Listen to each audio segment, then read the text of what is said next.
क्या आपको पता है कि अगर अकीरा तोरियामा ड्रैगन बॉल के क्रिएटर नहीं होते तो कभी ब्लीच एनीमे बनता ही नहीं।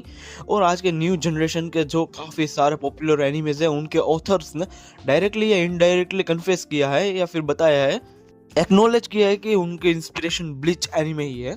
तो वेलकम एवरीवन। आज का वीडियो मैंने भाई ब्लीच के फैक्ट्स के ऊपर वीडियो नहीं बनाया, मैं आपको कन्विंस करने वाला हूँ कि जाओ जाकर ब्लीच देखो, जैसे कि मैंने पहले भी एक वीडियो बनाया है नारुतो के ऊपर। अगर आप भी उन लोगों में से हो जिन्होंने ऑलरेडी ब्लीच देख रखी है तो आप भी भाई कमेंट सेक्शन में पॉइंट्स रखो या फिर कन्विंस करो लोगों को कि वो जाके देखे ब्लीच को। ब्लीच को ऑलरेडी GOAT के तौर पे कंसिडर किया जाता है और वन ऑफ द बिग 3 भी है। Bleach, Naruto, One Piece, Dragon Ball उनके फादर थे। मैं देखता हूँ, मैं उनको बिग 3 में नहीं गिनता।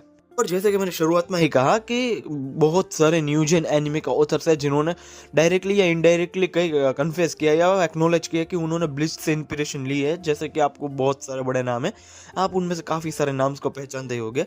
Jujutsu Kaisen, Demon Slayer, Black Clover, Fire Force, ये काफ़ी सारे एनिमे ऑलरेडी है भाई जो पॉपुलर ज़्यादा नहीं है, उन्होंने भी इंस्पिरेशन ली है ब्लीच से।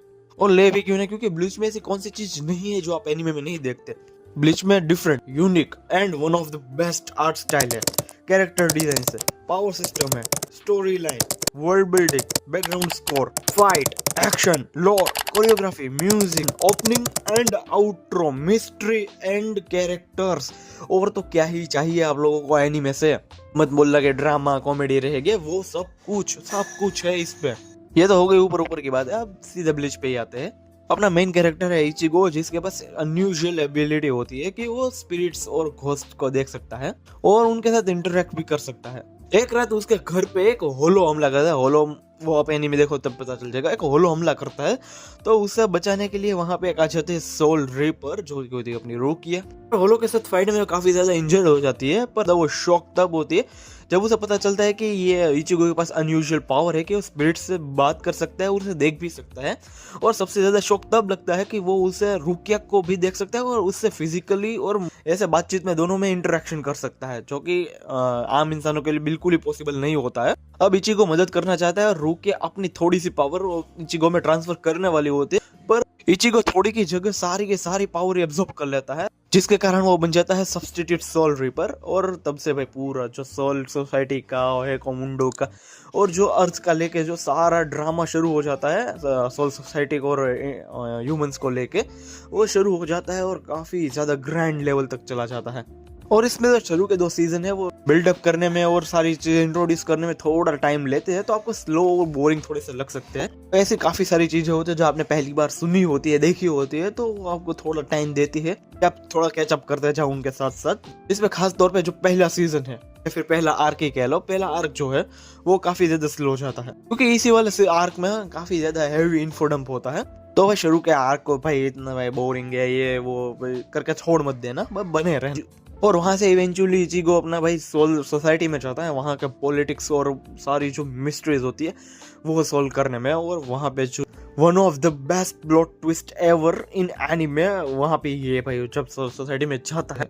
और अगर आप लोगों ने अभी तक ब्लीच की कोई एडिट्स नहीं देखा है, ब्लीच का कोई और वीडियो एक्सप्लेनेशन और कुछ नहीं देखा, तो आपके लिए प्लॉट ट्विस्ट बहुत ही ज्यादा जबरदस्त होने वाला है।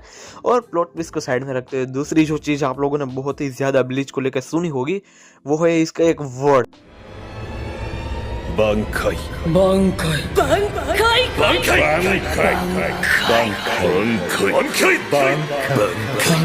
बांकाई बांकाई। और ये अपने आप में इतना ज्यादा पॉपुलर और इतना ज्यादा क्या वर्ड यूज करूं, टेम्पटिंग वर्ड है। काफी सारे लोगों को इस वर्ड ने ही भाई अंदर ले लिया है कि हाँ भाई ब्लीच देखते हैं बस इस वर्ड के लिए। एंड वो सारे लोग गलत भी नहीं है। जब भी ये बांकाई वर्ड यूज होता है सीरीज में, बस ये सीरीज का एक मोमेंट ही हो जाता है कि भाई यहाँ पे ऐसी सीरीज और बांकाई वर्ड आते ही वहां पे चली गई। ऐसा भी नहीं कि भाई एक बार ये वर्ड यूज कर लिया एक कैरेक्टर ने तो फिर दूसरे कैरेक्टर अपने लिए यूज करता है, तीसरा कैरेक्टर अपने लिए यूज करता है, और जितनी बार ये वर्ड यूज होता है उतनी ज्यादा बार भाई ये ऊपर जाता है भाई, सीरीज को लेकर ऊपर ही जाता है। और ओरा फार्मिंग अभी काफी ज्यादा चर्चा में है, तो पर जिस सीरीज में सबसे ज्यादा ओरा फार्मिंग वाले सीन है वो है ब्लीच। ब्लीच में एक टर्म है स्पिरिचुअल प्रेशर करके जब भी कोई कैरेक्टर अपनी पावर अनलिश करता है, मतलब वो कोई एक्शन वैक्शन नहीं करता, सिर्फ खड़ा होता है और अपनी पावर अनलिश करता है या अपनी सन पक्टों को भाई बंकाई करता है, तब जो वो पावर अनलिश करता है, जो लीक करता है, वो एटमॉस्फेयर में इतने ज़्यादा भाई फैल जाता है, एटमॉस्फेरिक प्रेशर क्रिएट करता है जो वीकर कैरेक्टर्स को भाई दबा ही दे, क्रश ही कर दे। तो उसको स्पिरिचुअल प्रेशर कहा गया है और वो मोमेंट पे काफ़ी सारे कैरेक्टर का जो शाइन करने का मौका मिला है भाई, बहुत ही ज़बरदस्त। कुछ कुछ मोमेंट्स तो इतने ज़्यादा ओपी है कि अभी भी मेरे रोंगटे खड़ा हो जाते हैं वो सोच के ही। इस चौथा पॉइंट जो भाई ब्लीच को सबसे ज़्यादा याद कर देखे है वो सब यही याद करते हैं, इसका बैकग्राउंड स्कोर एंड म्यूज़िक। भाई ओपनिंग ले लो, आउटरो ले लो, म्यूज़िक बैकग्राउंड के अंदर यूज़ किया, फाइट के दौरान यूज़ किया, इतने ज़्यादा भाई मेहनत से और यूनिकनेस से बनाए हैं भाई, आपके साथ काफ़ी सारे लोगों को अभी तक याद होंगे। और उस पे भाई आइजन की थीम या फिर जो सीजन 1 की जो इंट्रो है, काफ़ी सारे मोमेंट्स है वहाँ पे जो शाइन करता है भाई म्यूज़िक इन लोगों का, वो बहुत ही अलग ही लेवल पे है। और उस पे भी जो इन्होंने ड्रम गिटार वाले और काफ़ी सारे जो बैकग्राउंड स्कोर्स बनाए हैं वो बहुत ही प्यारे है। आप अगर एक बार चाहे तो ब्लीच का अलग से एक एल्बम सुन लो भाई, बहुत ही ज़्यादा मस्त। पांचवा पॉइंट भी ले ही लेते हैं कि एनिमेशंस एंड एक्शन सीन्स, जिसके लिए काफ़ी सारे एनिमे फैंस देखते हैं एनिमेस को, तो वो भी इंक्लूड कर ले। तो भाई सीजन 1 से भी एनिमेशन जो उस हिसाब से उस टाइम के स्टूडियो पीरियड बना रहा है, जो ब्लैक क्लेवर बना चुका है ऑलरेडी, बना रहा है अभी, तो वही लोग बनाते हैं। और ये एनिमेशंस उस लेवल पे जाते हैं कि मैं कह सकता हूँ पर्सनली कि डीमन स्लेयर के एनिमेशन यहाँ पे नीचे रखूँगा और ब्लीच के मैं थोड़े से ऊपर रखूँगा, वो इतने ज़्यादा मुझे अच्छा लगता है। ये भी 3D CGI अब 1000 ईयर ब्लड वॉर के आर्क में यूज़ कर रहे हैं, तो इतने ज़्यादा अच्छे लगते हैं कि बात पूछो। और एक्शन तो भाई मैंने जैसे ही कहा भाई, अपनी जान पाक्टो को अनलिश करते और बांध खाए वाले जो भी मोमेंट आता है किसी भी एनिमे को रोनने के लिए काफ़ी है कि हाँ भाई इसकी एक्शन सीक्वेंस इतनी ज़्यादा मस्त है। ओवरऑल भाई मैं ब्लीच की काफ़ी ज़्यादा तारीफें कर चुका हूँ, तो मैं कुछ ऐसे पॉइंट भी रख दूँ कि जिसके कारण आपको ब्लीच थोड़ा बहुत इंटरेस्ट ना बने। फर्स्ट, इसके जो शुरुआत के एनिमेशन है बहुत ही ज़्यादा लो क्वालिटी में, मुझे भी 720 की क्वालिटी में ही मिले थे, तो काफ़ी ज़्यादा लो क्वालिटी है पर काफ़ी ज़्यादा अच्छे है, मैं ज़रूर से कहूँगा काफ़ी ज़्यादा अच्छे है। थोड़ी लो क्वालिटी है पर बहुत ही ज़्यादा मस्त है। दूसरा पॉइंट जो है कि इसकी शुरुआत थोड़ी सी धीमी, ये काफ़ी ज़्यादा हैवी इन्फो डंप होने वाला है, तो थोड़ा बहुत भाई काफ़ी लोगों के लिए हो जाता है कि भाई इतना सारा कौन देख रहा है भाई, शुरू में इतना ज़्यादा इन्फो डंप कर दिया। पर ये आपके लिए फ़ायदे में कि बाद में सब समझने की बारी आएगी तो काफ़ी ईजी होता है। और ये थे मेरे सारे पॉइंट्स कि अगर आप ब्लीच देखे तो क्यों देखे और ना देखे तो क्यों ना देखे।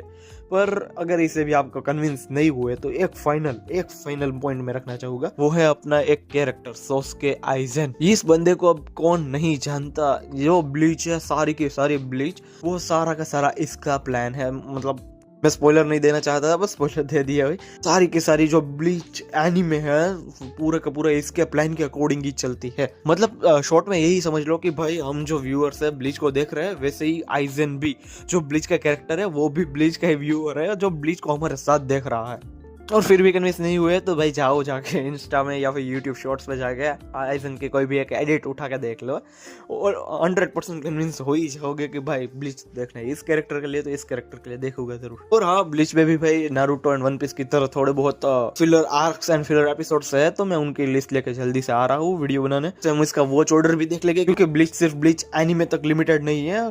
कुबो सेंसाई ने काफी सारे चेंजेस करे और इसके यूनिवर्स को एक्सपेंड किया है, जिसमें एक दो एनीमे है जो और ऐड होते हैं ब्लीच के यूनिवर्स में, तो मैं उसको लेके भाई वो ऑर्डर वाले एपिसोड में आता हूँ। तो तब तक ले देखते रहिए ब्लीच एंड एनीवर्स। मिलते हैं नेक्स्ट वीडियो में, बाय।